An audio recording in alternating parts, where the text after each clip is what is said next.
Boa tarde, a paz do Senhor, como estão? Eu estou bem na graça. Conforme eu prometi que hoje ia voltar a fazer o live, né? A fazer o vídeo.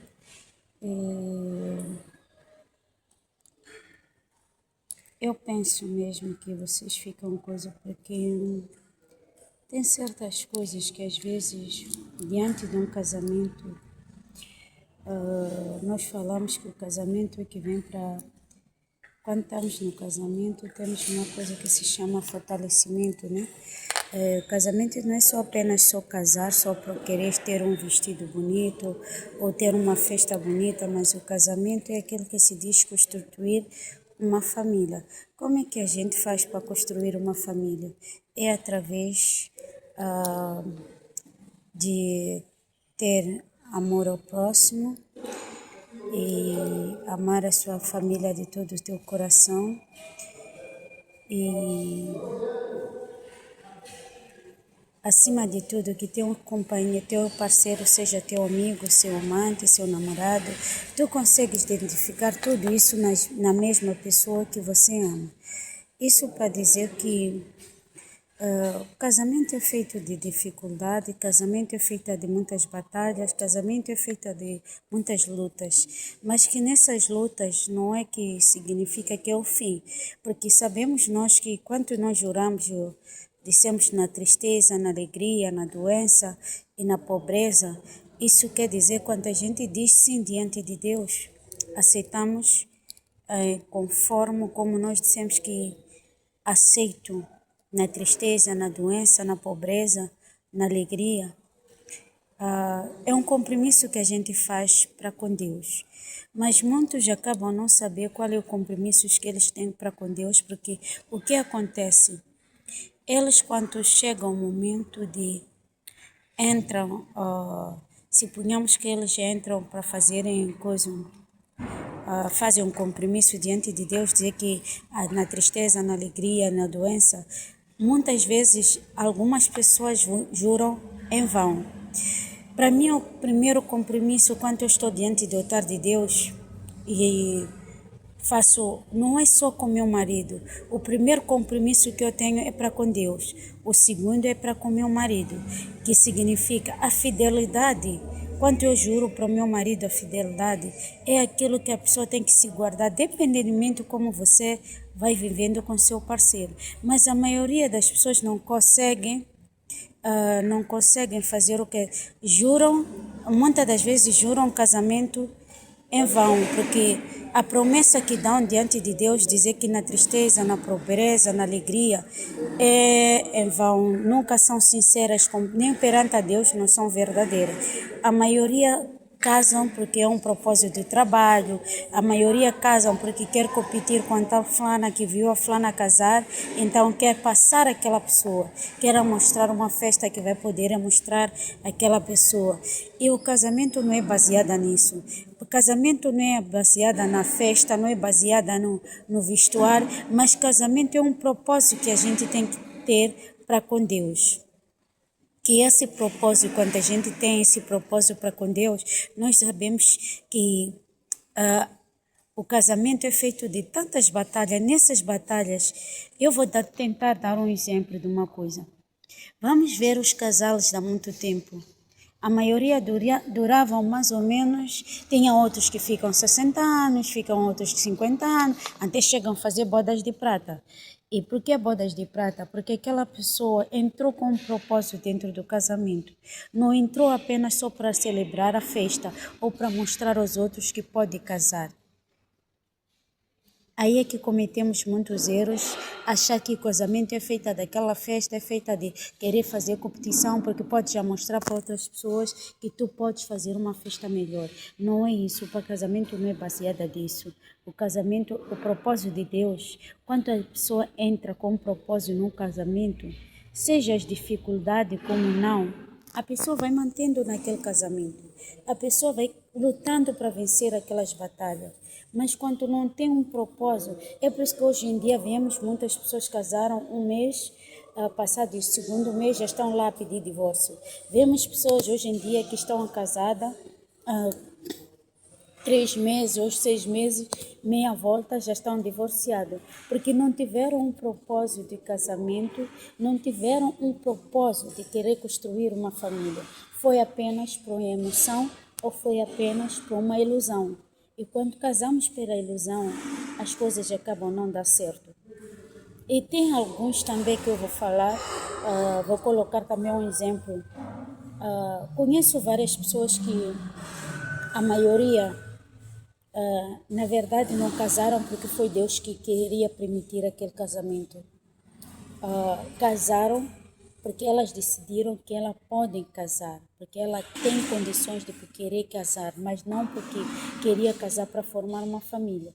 Esse tipo de pessoas, diante de Deus, praticamente é um erro que a pessoa comete, porque em vez de pecar só para contigo, pecaste também para com Deus, porque Deus não instituiu o casamento para como tu achas que é uma competição, tipo, quando tu entras numa loja, tu podes adquirir aquela peça, o casamento não é feito disso. Vamos parar de olhar o casamento como um objetivo de alcançarmos os benefícios que a pessoa quer atingir. O casamento é um propósito de Deus. O casamento, Deus instituiu uma família. Colocou, é por isso que se formos a falar da Bíblia, falar de Adão e Eva, né? Quando fez o Adão e fez a Eva, ele disse que tirou a costela do Adão, que era para tirar a costela para fazer, e fez a costela se transformar na Eva. E as palavras que ele usou naquele tempo é que era para o Adão tivesse uma companhia que pudesse lhe fazer feliz. Se Deus diz isso na Bíblia, por que hoje nós inventamos? Tem outras pessoas que inventam que tem que ter 4 mulheres, tem que ter 2 mulheres, tem que ter 3 mulheres. Algum momento, eu não me lembro de nenhuma escritura que Deus diz que tirou 4 costelas. Se Deus tirou de uma costela para fazer uma mulher e disse que era para fazer feliz ao homem, significa que a instituição de Deus, o mandamento de Deus é para que um homem esteja só apenas com uma mulher, não com 2, não com 3. Não vamos tentar confundir a decisão do homem. O homem, quando decidiu, vamos falar também da Bíblia, do livro no Abraão, que fala quando Deus falou com ele que ia lhe dar um filho. A mulher era estéril, não podia ter filho. E quando Deus enviou o mandamento e falou com eles que eles iam poder dar um filho, a primeira coisa que a mulher duvidou daquilo que Deus disse. Como é que ele trouxe a dúvida? Ela se olhou-se na idade que ela tinha, que ela era estéril, não tinha como poder gerir um filho. Mas se Deus diz que eu te darei um filho, dependentemente de tu sejas histérica ou tu não podes, tens dificuldade, é porque se Deus te promete, Ele cumpre com a promessa que Ele cumpre. Ele cumpre com a promessa que Ele nos promete. E essa promessa, Deus não é um homem que minta e não é um homem que falha. Todas as promessas eles têm cumprido diante daqueles que permanecem acreditando na promessa de Deus.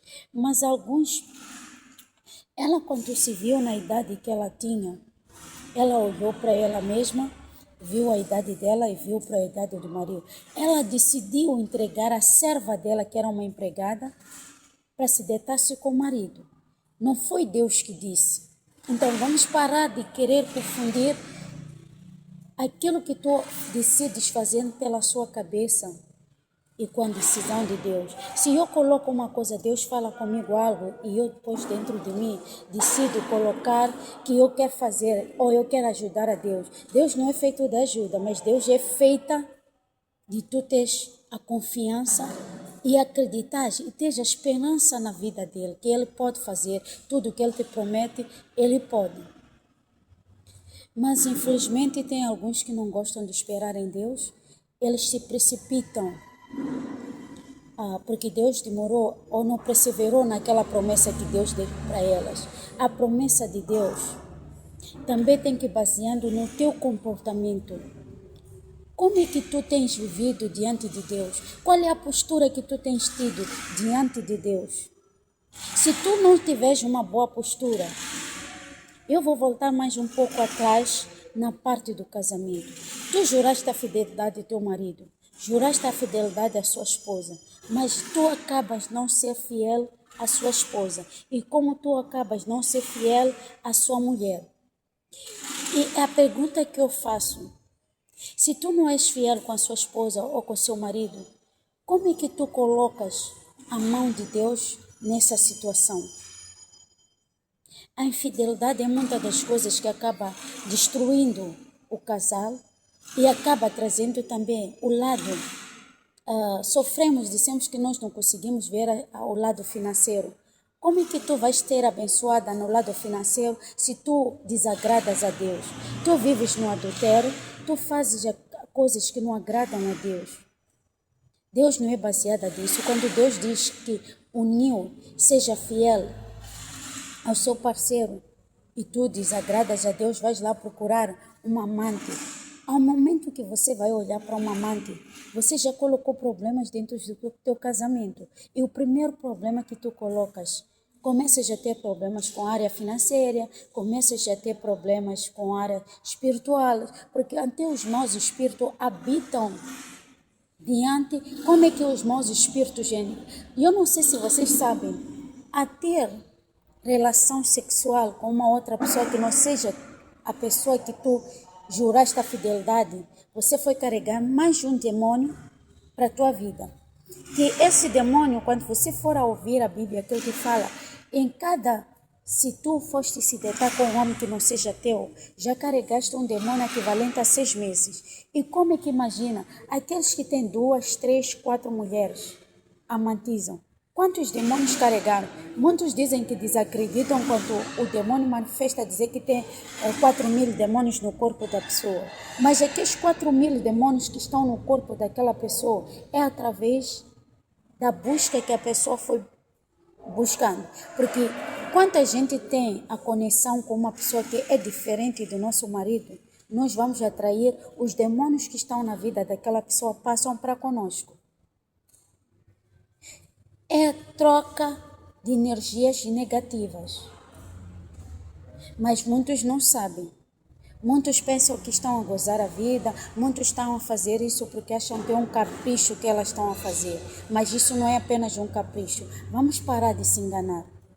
Devemos parar de estar no engano. Porque você não está a enganar a Deus, você está a enganar a si mesmo com a sua postura. E segundo lado que eu vou falar também, vemos que tem muitos que acabam de dizer que tem um compromisso com Deus, mas quando tu for a analisar a conduta daquela pessoa, aquela pessoa em nenhum momento ela tem compromisso com Deus, porque o ter compromisso com Deus, claro que nós estamos sujeitos a falhar, ninguém é perfeito no mundo. Todos nós somos pecadores, mas não significa que tu tens que viver dia após dia a fazer coisas erradas, achar que vais pedir perdão. Tu podes até acabar, cair na tentação sem querer. Esse perdão diante de Deus é aceito. Mas quando tem um perdão, tu fazes propositamente, tu planejas fazer algo e depois confias que vais pedir perdão a Deus. Meu irmão, tenta moderar um pouco. Porque meu irmão e minha irmã, moderam um pouco nas vossas ações, porque essas ações não vêm de Deus. Essas ações não vêm, é a decisão que tu mesma tomaste. Não foi Deus que te ordenou a fazer isso. Nós temos aquilo que Deus ensina. Quando Deus fala de ensinar o certo ou o errado, cabe a ti escolher qual é o lado onde tu queres seguir. Se queres seguir o lado errado ou queres seguir o lado certo. Quando seguires o lado certo, claro que vais ter a vida e a abundância. Mas quando quiseres seguir um lado errado, aquele lado errado, ainda que tu pareças que consegues conquistar algo pela sua esperteza, mas aquelas coisas duram tão pouco. Mas quando é as conquistas que vêm do lado de Deus, tu vais continuar vitoriosa. E a bênção que é derramada por Deus, há uma diferença de bênção de Deus e a bênção do demônio. Deus sim, porque nós sabemos que a Bíblia fala que nos 2 discípulos, o diabo também era filho de Deus. Mas ele foi expulso de lá dos céus por causa de querer se igualar a Ele. E Ele decidiu de querer converter muitas das pessoas aqui dentro, embaixo da terra, para que possam lhe servir. Toma muito cuidado quando tu estiveres a dizer que todos nós dissemos que somos filhos de Deus. Mas os filhos de Deus não é apenas porque você está numa igreja, você se sente que você é um filho de Deus. Não, filho de Deus não significa isso. Filho de Deus também não significa que quando você está a ir para a igreja, você é salva. Não. Eles dizem, tem criação, porque no projeto de Deus, eles te mantêm lá. Mas o que você faz como filho para herdar aquilo que Deus promete, como o filho de Deus tem oportunidade, tem direito de herdar? É através do teu caráter. Quando tu vives num caráter certo, aí vais poder viver e glorificar a Deus, porque vais ter acesso àquilo que Deus te prometeu. E também vou falar que algumas pessoas também, temos que falar também do escolhido. Alguns escolhidos de Deus também sofrem, não porque elas vivem num caminho errado. Sofrem porque Deus quer testar a fé delas, se elas aceitam na vontade de Deus ou não. Tudo isso por quê? Porque Deus traz essas atribulações para a vida os escolhidos de Deus. Se Deus te escolheu que você tem que servir a Ele e tu tentas desobedecer, para Deus tentar te chegar a entender que tu tens como aceitar na escolha, no chamado de Deus, claro que Deus também vai trazer certas atribulações para a sua vida. Como é que eu vou conseguir identificar as atribulações de Deus? Vou conseguir identificar as atribulações de Deus, porque tu és aquela pessoa que intensificas nas orações, tu procuras fazer o certo, tu procuras se afastar daquilo que não agrada a Deus. Mas ainda mais, o mal tenta te alcançar. O mal tenta atravessar nos seus caminhos. E muitas das vezes até vai aparecer algumas pessoas que vão dizer provas onde é que está o seu Deus. Quando a pessoa traz uma questão a dizer provas aonde é que está o seu Deus, tu olhas aquela pessoa e não tenta nem desafiar com ela, porque ela nem sabe o que ela fala, porque se Deus te deu um propósito, claro que Deus vai tentar para saber se tu estás firme com a presença dele ou não. Nós temos o Jó. Vamos falar da presença do Jó, que a Bíblia fala do Jó. O Jó era um homem temente a Deus. O Jó era um homem que diz que era amigo de Deus, agradava a Deus. Mas quando o diabo foi lá para tentar, tirou a família, destruiu a riqueza dele e colocou até a lepra na vida dele.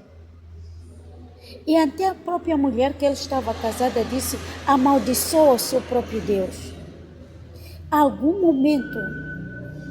Nenhum momento ele ficou a duvidar da promessa de Deus, ele continuou se manteve-se firme diante de Deus, na promessa que Deus fez para com ele. E a Bíblia fala que até teve um momento que foi rejeitada com todos, ante os seus próprios empregados, mas ele estava ciente da fé que ele tinha para com Deus. E que a Bíblia também fala que ele chegou ao ponto de ser restituído em dobro tudo o que havia perdido. Isso para dizer o quê? Irmãos, quanto nós esperamos em Deus, Deus tem respostas para nós. Quanto nós esperamos em Deus, Deus tem algo melhor para conosco. Crê em Deus em primeiro lugar, acreditas nas promessas de Deus, porque Deus nunca falha contigo. Não duvide das capacidades de Deus. Não duvide de colocar a fé e colocar como quando tu não tiveres a esperança, é como tu matas a tua própria fé. Então nós temos que vivermos na esperança em Deus e acreditar que aquilo que Deus nos prometeu sempre vai acontecer. Pode levar anos, pode levar meses, pode levar um dia, ou como pode, porque você lutou durante 10 anos, 20 anos, mas Deus fala que em um segundo Ele pode te dar a vitória que tu esperas. Em um segundo. Permaneça a acreditar na promessa de Deus, permaneça a acreditar, ter esperança em Ele e ter esperança de continuar, parar de querer viver uma vida que desagrada a Deus. Para hoje, acho que vou tentar um pouco cortar um pouco essa nossa conversa, porque ainda quero tratar de algumas coisas. Com mais vagar, ainda quando eu voltar aos meus aposentos, é de continuar com esse ensinamento. Por enquanto, e também quero desejar aqueles que se encontram nesse momento nos hospitais, que Deus toca neles, aqueles que se encontram na prisão, que Deus abençoe e que liberta eles, porque sabemos que na prisão é o sítio onde tem pessoas inocentadas e pessoas também que estão lá a pagar por alguns crimes que cometeram. E tem muitos deles que são inocentes, mas estão lá a pagar por um crime que não cometeram. Para esse, pedimos a Deus para que a glória de Deus se manifeste na vida dele, para que Deus possa trazer um livramento para a vida daqueles. E tanto aqueles que se encontram agora, nesse momento, nos hospitais, doentes, peço a Deus que entra diante de cada cama do hospital para trazer a cura, trazer o livramento para aquelas pessoas que se encontram nesse momento necessitado. E também pedindo a Deus para que possa abençoar a vida daqueles que se encontram na rua, que não têm o que comer, aqueles que se encontram nesse momento necessitado, para que Deus envie um ajudador para que elas possam suprir as necessidades dela. Deus abençoe aqueles que têm problemas, têm falta de emprego, que Deus abençoe abrindo a porta de emprego, aqueles que estão a ser devido, para que Deus também possa fazer que paguem as dívidas deles. E também os que fazem negócio, aqueles que fazem negócio ou aquele que ainda quer abrir negócio, para que Deus possa abençoar, para que ela possa ter como abrir o negócio que ela necessita. Que Deus possa abençoar os pastores, obreiros, que possa abençoar e traga a sabedoria para a nação de Moçambique, que traga a sabedoria para aqueles que estão na parte da área do governo, que estão também os policiais e também isso para envolver até na educação, para que Deus possa abençoar e trazer a sabedoria, porque tem alguns que se corrompem, vivem na situação de estarem lá a cometerem certos adultérios por causa da falta de conhecimento de Deus. Para os que ainda não conhecem a Deus, não têm a palavra, aproximam diante de uma igreja, aproximam diante, porque as igrejas chegará um tempo que não haveria a palavra, chegaria um tempo quando Deus que diz que vamos ter sede. A sede não é apenas sede de querer comida, é a sede de procurar uma igreja para conhecer, para pregarem a palavra. Vai ser a sede de procurar um homem de Deus para poder nos ensinar a palavra. Vamos aproveitar agora e conhecer e procurar aproximar a igreja, porque a igreja salva, a salvação é individual. Se tu já tens a salvação de Deus, aí sim vais poder descansar em paz. Mas sem a salvação, já paraste para pensar onde é que vai a sua alma? Se tu não pudeste pedir a salvação. Temos alguns que quando vão para os eu já assisti ante os rituais lá no cemitério que alguns pastores oram, dizer, vamos orar para a alma dessa pessoa para descansar em paz. Mas a alma da pessoa, a salvação é individual. Quando aquela pessoa estiver morta, não tem como eu pedir a salvação por ela, a não ser que aquela pessoa pediu a salvação pessoalmente ainda em vida. A salvação é todos os dias, o nosso dia a dia, é aquilo que nós podemos pedir. Estamos consoando a nossa maneira de viver, consoando a nossa maneira de estar, é aquilo que vai nos garantir a salvação diante de Deus. Vamos prestar atenção no como nós vivemos, vamos prestar atenção em como nós escolhemos seguir a nossa vida, porque não é tudo que vai nos alcançar a salvação, mas vai dependendo das suas escolhas. Acredita, Quando tu tiveres as melhores escolhas, aí é que vais se garantir, os céus vão se abrir para ti. Mas quando tu não conseguires garantir a salvação, acredita, após a sua morte, não saberás aonde estar. Costumamos dizer que existe o inferno, existe o paraíso. Para alcançar o paraíso, é preciso que você plante para poder alcançar o paraíso. Em nome do Senhor Jesus, abençoa a todos e me dispenso na glória de Deus. Amém.